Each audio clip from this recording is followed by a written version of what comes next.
Dyson had the call, and the Honourable Ruth Dyson has 3 minutes and 24 seconds remaining should she choose to take the call. Mr Chairman, I do wish to take the I call remaining the Honourable time. Ruth Dyson. Thank you very much, Mr Chairman. Before we adjourned for the dinner break, I was talking about the work capacity process which is being significantly amended in Part 1 of this legislation.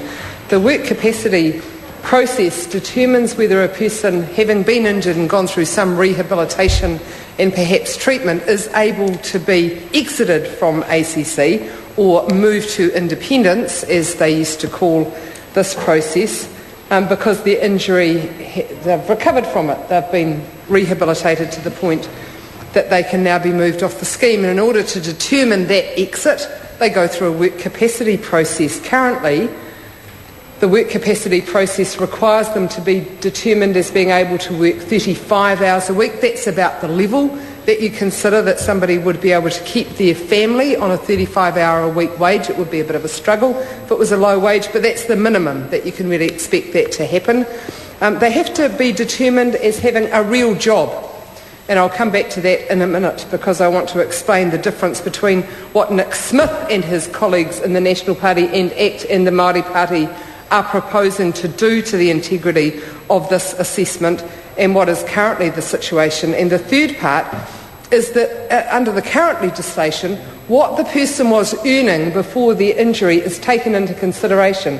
So if you're in a very high earning job and you have a significant injury, you cannot be determined as fit to work in a very, very low paid job. I use the example of a Minister of the Crown. Minister of the Crown get paid quite well compared to the rest of the country. If a minister has an injury, currently they couldn't go through the work capacity assessment process and be determined as being fit to be a car park attendant, because that's not a real job in New Zealand. There aren't car park attendants. They couldn't be determined as being fit to be a lift operator, because we no longer have lift operators in New Zealand, and they couldn't be determined to have any other capacity to do a job unless that job was one that you could get in New Zealand. So we're real about what capacity we have and what jobs people might be able to get. But the other consideration that is currently in the law is that the earning capacity of the minister is taken into account. So not only could the assessor not say to a Minister of the Crown, you're fit to be a lift operator, because there's no such job, so he couldn't do that, nor could the assessor say, you are currently earning around $200,000 a year, but in the work capacity assessment process, we've decided you can get a job cleaning a minister's office. You're able to do that. Your injury has left you in such a state that you can do that job. Well, you couldn't currently do that, Mr Chairman, not you personally, unless you were a work capacity assessor. But an assessor could not say that you were off ACC and able to do a job that was well below your current earning capacity. That's a fair way to treat injured people. Under this amendment, Mr Chairman. I call the Honourable Ruth Dyson. Under this amendment, that goes. You can be determined to have any job at all, whether it's real or not. So we could see the minister having an injury and being determined as fit to be an interplanetary traveller. That might be the job that he's determined fit to be, and I hope he does well on that galactic travel. He won't have to be assessed, as currently the situation, for 35 hours a week, only 30. That's not bad on a minister's salary, because it doesn't matter how many hours you work, frankly, but if you're on the minimum wage, the difference of 5 hours a week is huge. And nor do they have to take into that pre-injury earning capacity. So the work capacity assessment process is, in a word, unfair. That's what Nick Smith is responsible to doing for injured workers in our country, and Labour will oppose this every step of the way because it is just wrong. Mr Chairman, the final point I want to make in this contribution to Part 1 is the clause that I most resent, and I've found that the Minister has inclined himself towards the most distasteful comments, and ones which I personally know from conversations with people outside this Parliament have been extremely hurtful to them and their families, and that is clause 10, where the new section 119 is inserted. Mr Chairman, this section of the Act allows people who have willfully inflicted an injury on themselves, or people who have committed suicide, to have entitlement granted to them if they're still alive, or their family if they're dead. And Mr Chairman, I really just want to ask the Minister one question, and that is, what have you got, Minister, against people who commit suicide? Oh, come on. What is it about their families that makes them less worthy of recognition under a comprehensive injury prevention, rehabilitation and compensation scheme?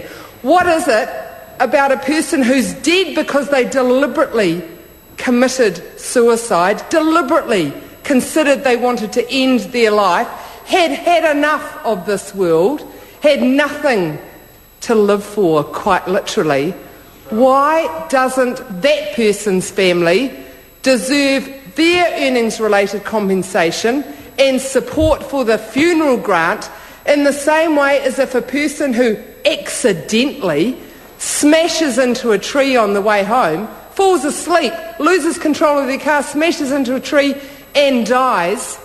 Why is their family more deserving than the family whose husband or wife or son or daughter chose to take their life? That's right. How can that be fair? Well, it is not fair. It is a huge insult to people who have ended their life for an often inexplicable reason.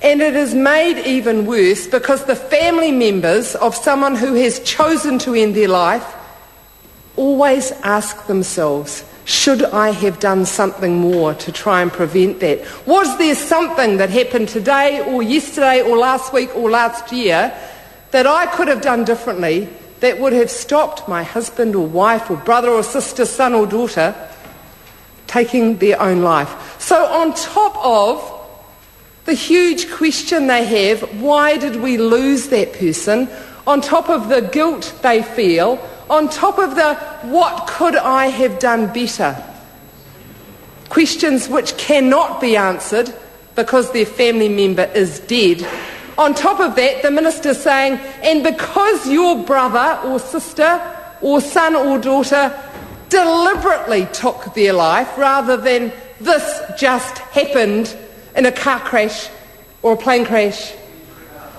or when they were walking across the road, because they chose to end their life, this family is worth less to New Zealand society in terms of what support we should give them than the family who lives down the road. That is just a total disgrace. The Minister had the audacity to quote Sir Owen Woodhouse.